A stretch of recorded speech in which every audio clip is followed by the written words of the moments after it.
Hey ho pop gengs.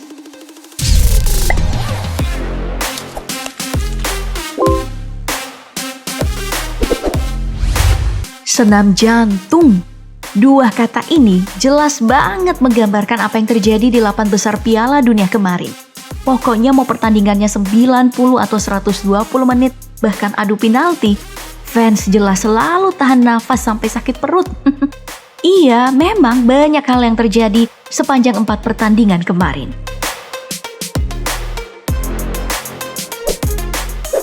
Kita mulai dari Brasil melawan Kroasia. Berbeda jauh secara kualitas pemain, sepanjang 2 babak utama dan 2 babak tambahan, Kroasia ini jadi samsak bagi Brasil. Tampilan Brasil memang boleh terlihat sangar dengan terus-menerus menembak bola juga sering acting. Bahkan negeri Samba berhasil mencetak gol duluan pada menit 105 plus 1 menit lewat tendangan Neymar. Gol ini menjadikan pria nyentrik tersebut mencapai rekor legenda Brasil Pele sebagai pencetak skor terbanyak Brasil untuk Piala Dunia. Namun sayang, alih-alih bertahan, Brasil malah makin menyerang. Gol semata wayang mereka disusul Kroasia pada menit 117 dan babak penalti pun terjadi. Kita semua tahu kalau Kroasia paling jago soal penalti dan berhasil memulangkan Brasil yang membuat Neymar jadi nangis. Bagi Modric, hal ini tentu saja sangat berarti, karena di Brasil ada 3 bocah juniornya yang jadi lawan. Kekalahan Brasil ini bukan cuma kemenangan bagi fans Kroasia, tapi juga untuk para pecinta kucing. Loh, kok bisa? Iya, karena pas konferensi pers setelah mereka menang lawan Jepang, salah seorang ofisial Brasil memperlakukan kucing dengan tidak layak. Pertandingan yang berlangsung kemarin juga menarik perhatian dari segi kehadiran fans wanita yang buat mata cowok berbinar-binar. Mulai dari yang malah make upan di tribun, atau fans Kroasia yang saking seksinya sampai dicegat security.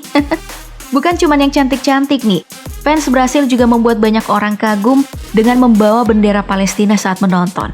Soal penonton paling total jelas sih penonton unik berikut.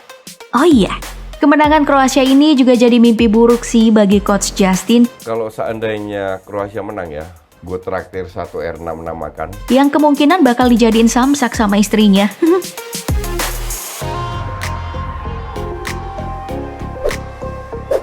Kekalahan Brasil tadi sepertinya juga karma deh untuk fans mereka yang belum apa-apa udah anggap Messi dan Argentina bakal pulang. Padahal nih ya, Argentina malah menang dari Belanda lewat laga dramatis. Emang bikin bingung sih, 2 negara Amerika Latin ini bukannya saling dukung, malah saling berharap kalah ya. Di dalam lapangan hijau bukan cuma ada 2 gol dramatis dari masing-masing tim ataupun aksi penalti yang mendebarkan. Laga ini diwarnai dengan beragam drama di atas lapangan. Contohnya kelakuan Paredes yang terang-terangan kasar ke pemain Belanda hingga di bangku cadangan. Wajar kalau Van Dijk langsung membuat pria kecil tersebut terpental. Untung aja nggak digebukin Van Dijk bang, bisa jadi sayur kau. Walau kasar terhadap Paredes, Van Dijk sebenarnya nggak jahat karena terbukti dia melindungi La Pulga saat laga makin memanas. Pertandingan antara Argentina dan Belanda memang bukan laga biasa. Saking panasnya, duel ini bahkan mencetak rekor sebagai pertandingan Piala Dunia dengan kartu kuning terbanyak.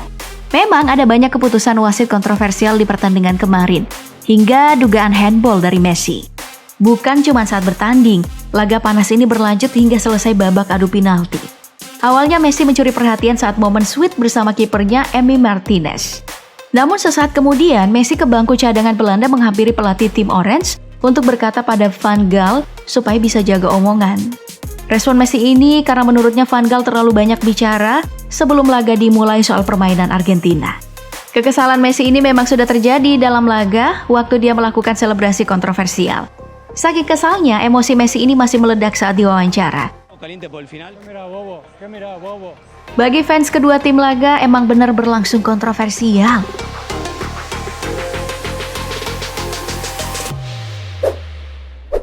Beda lagi untuk pertandingan berikutnya yaitu Maroko versus Portugal, di mana raksasa Eropa ini tumbang oleh kuda hitam dari Afrika. Portugal bisa saja menguasai bola lebih banyak 74% ball position. Namun gol Youssef En-Nesyri jadi satu-satunya hingga pertandingan berakhir. Tentu pemain dari Portugal banyak yang tidak senang. Pepe dan Bruno Fernandes tampak frustasi dan menyalahkan wasit. Berbeda dengan Cristiano Ronaldo, bintang Portugal ini malah langsung keluar sambil mengusap air mata.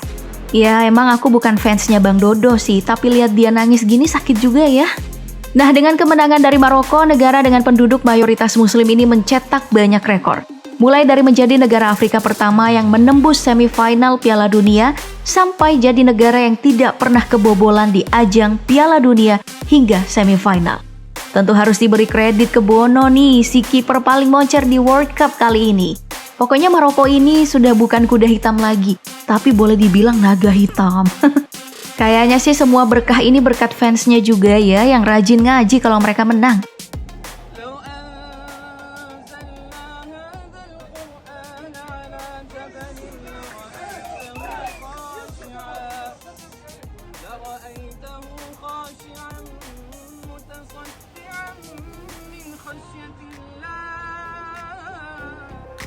Setelah kemenangan Maroko, pemandangan pemain juga tidak kalah dapat sorotan. Hakimi kembali menghampiri ibunya setelah menang. Kemudian ada juga Boval yang terlihat berdansa dengan ibunya. Bagi mama jelas baper sih lihat anak cowok orang bisa senempel itu sama ibunya. Oh iya, ada juga yang menarik dari salah satu kru keamanan yang ternyata orang Maroko. Nah, walau negaranya sedang bertanding, pria ini kelihatan fokus banget menjalankan tugas dan cuma bisa menangis saat negaranya menang. Ini harus dicontoh sih sama keamanan di sini yang malah ikutan nonton.